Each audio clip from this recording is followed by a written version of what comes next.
معكم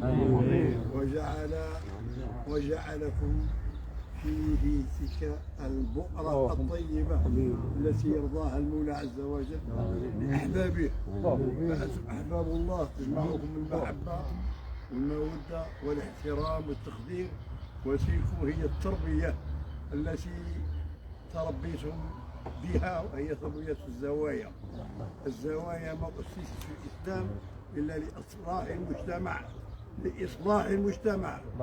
إصلاح الأفراد برباط واحد. هذا الرباط يحبه سيد الخلق سيدنا محمد عليه الصلاة والسلام، رباط المحبة. والنبي عليه الصلاة والسلام ما بعث إلا ليحقق هذه المحبة من الأفراد. وقد صدق حين قال صلى الله عليه وسلم في حديث شريف يقول: إن لله رجالا، كاين رجال عند الله، إن لله رجالا ليسوا بأنبياء ولا شهداء، ما هم لا أنبياء ولا شهداء، يغبطهم الأنبياء والشهداء لمكانتهم وقربهم من الله. الأنبياء والشهداء يغبطونهم، يحبوا يكونوا كيفهم. لماذا؟ لمكانهم وقربهم من الله. الصحابة لما سمعوا هذه الحديث قالوا: من هم يا رسول الله؟ شكون هذا الناس؟ صفهم لنا، شكون هذا الناس؟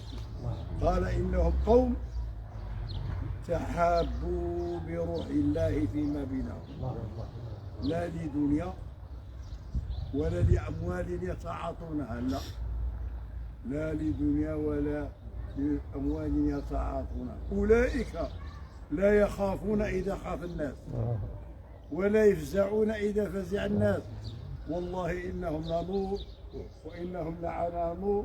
ثم تلا هذه الآية الشريفة قوله تعالى: الأخلاء يومئذ بعضهم لبعض عدو إلا المتقين، يا عبادي لا خوف عليكم اليوم ولا أنتم تحزنون، وأنتم لا خوف عليكم ولا